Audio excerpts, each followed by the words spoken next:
وہ 16 مارچ 627 عیسوی کا دن اور اس کا تیسرا پہر تھا۔ خالد رضی اللہ عنہ چند ایک منتخب سواروں کے ساتھ خندق کی طرف بڑھا۔ اس نے خندق پھلانگنے کے لیے کچھ فاصلے سے اپنے گھوڑے کو ایڑ لگائی، مگر اس مقام کے پہرے پر جو مسلمان کہیں چھپے بیٹھے تھے انہوں نے تیروں کا می برسا دیا۔ خالد نے لگام کو پوری طرح طاقت سے کھینچا اور اس کا گھوڑا خندق کے عین کنارے پر جا رکا۔ خالد نے گھوڑے کو پیچھے موڑا اور اپنے تیر اندازوں کو بلایا۔ اس نے سوچا تھا کہ اس کے تیر انداز مسلمانوں پر تیر پھینکتے چلے جائیں گے جس سے مسلمان سر اٹھا نہیں سکیں گے اور وہ خندق پھلانگ لے گا، لیکن مسلمانوں نے تیر اندازی میں اضافہ کر دیا۔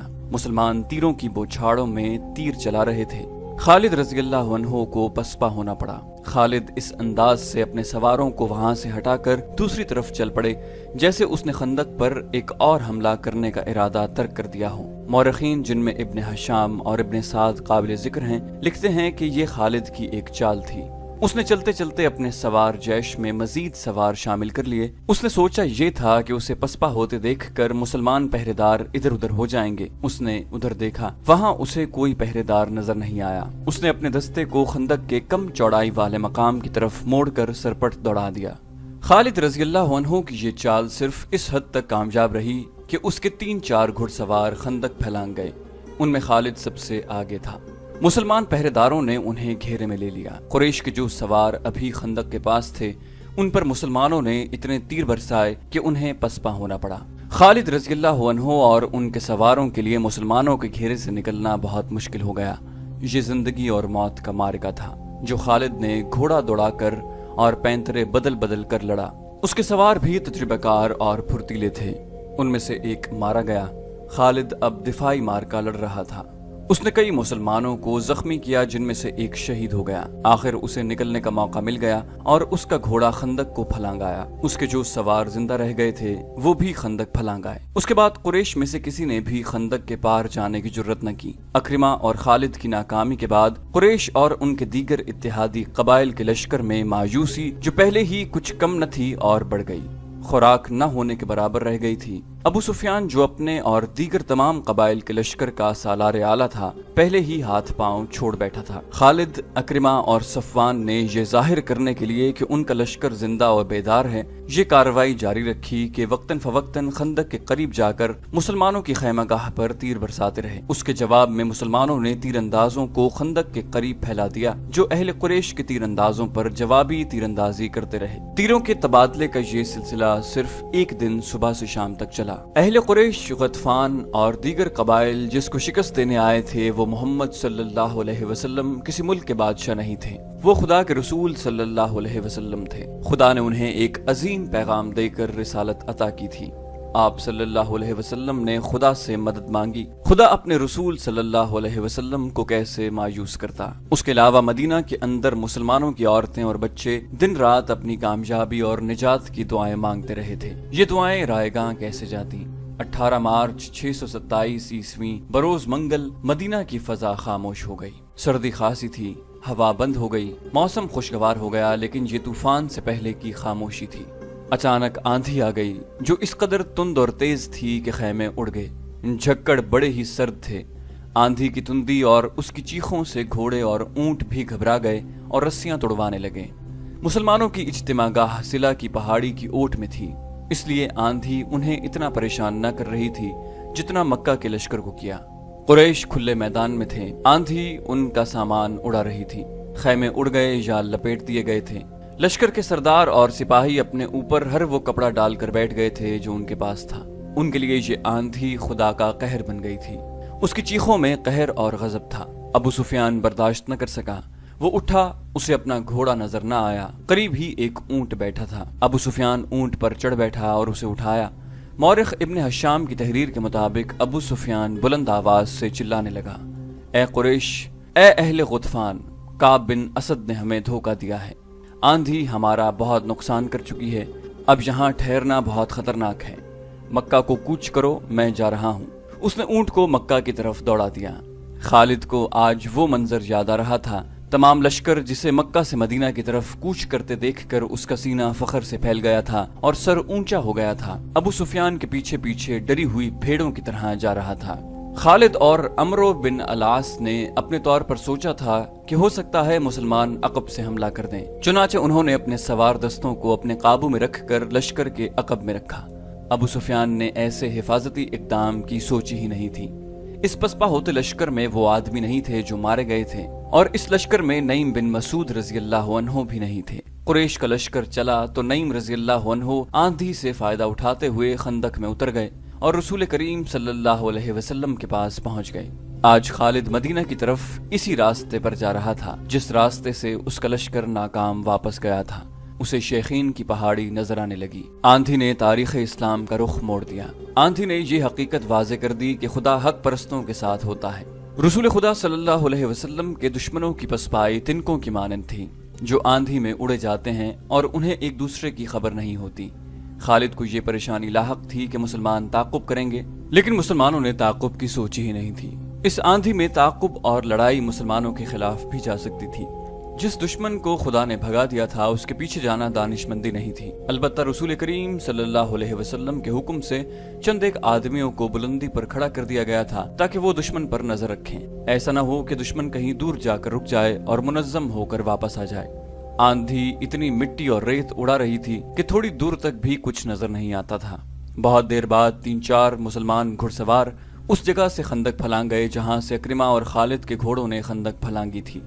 وہ دور تک چلے گئے تھے، انہیں اڑتی ہوئی گرد اور ریت کے سوا کچھ بھی نظر نہ آیا۔ وہ رک گئے لیکن واپس نہ آئے۔ شام سے کچھ دیر پہلے آندھی کا زور ٹوٹ گیا اور جھکڑ تھم گئے، فضا صاف ہو گئی اور نظر دور تک کام کرنے لگی۔ دور افق پر زمین سے گرد کے بادل اٹھ رہے تھے۔ وہ اہل قریش اور ان کے اتحادی قبائل کی پسپائی کی گرد تھی جو ڈوبتے سورج کی آخری کرنوں میں بڑی صاف نظر آ رہی تھی۔ یہ گرد مکہ کو جا رہی تھی۔ تعاقب میں جانے والے مسلمان سوار اس وقت واپس آئے جب رات بہت گہری ہو چکی تھی۔ خدا کی قسم انہوں نے واپس آ کر بتایا، وہ جو ہمارے عقیدے کو توڑنے اور مدینہ کی اینٹ سے اینٹ بچانے آئے تھے وہ مدینہ سے اتنی دہشت لے کر گئے ہیں کہ رک نہیں رہے، کہیں پڑاؤ نہیں کر رہے۔ کیا راتوں کو مسافر پڑاؤ نہیں کیا کرتے؟ کیا لشکر راتوں کو بھی چلتے رہتے ہیں؟ وہی چلتے رہتے ہیں جو منزل تک بہت جلدی پہنچنا چاہتے ہوں۔ احادیث اور مورخوں کی تحریروں کے مطابق رسول کریم صلی اللہ علیہ وسلم کو جب یقین ہو گیا کہ دشمن گھبراہٹ کے عالم میں بھاگا ہے اور ایسا امکان ختم ہو چکا ہے کہ وہ منظم ہو کر واپس آ جائے گا، تب آپ صلی اللہ علیہ وسلم نے کمر سے تلوار کھولی، خنجر اتار کر رکھ دیا اور اللہ کا شکر ادا کر کے غسل کیا۔ اس رات کی کوکھ سے جس صبح نے جنم لیا تھا وہ مدینہ والوں کے لیے فتح و نصرت اور مسرت و شادمانی کی صبح تھی۔ ہر طرف اللہ اکبر اور خوشیوں کے نعرے تھے۔ سب سے زیادہ خوشی عورتیں اور بچے منا رہے تھے جنہیں چھوٹے چھوٹے قلعوں میں بند کر دیا گیا تھا۔ وہ خوشی سے چیختے چلاتے باہر نکلے۔ مدینہ کی گلیوں میں مسلمان بہت مسرور پھر رہے تھے۔ فتح کے اس جشن میں بنو قریظہ کے یہودی بھی شامل تھے۔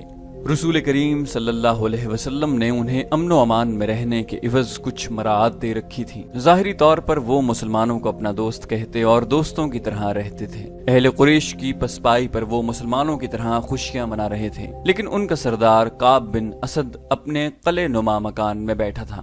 اس کے پاس اپنے قبیلے کے 3 سرکردہ یہودی بیٹھے تھے اور اس وقت کی غیر معمولی طور پر حسین یہودن یوحاوا بھی وہاں موجود تھی۔ وہ گزشتہ شام اہل قریش کی پسپائی کی خبر سن کر آئی تھی۔ کیا یہ اچھا نہیں ہوا کہ ہم نے مسلمانوں پر حملے نہیں کیے؟ کعب بن اسد نے کہا، مجھے نعیم بن مسعود نے اچھا مشورہ دیا تھا۔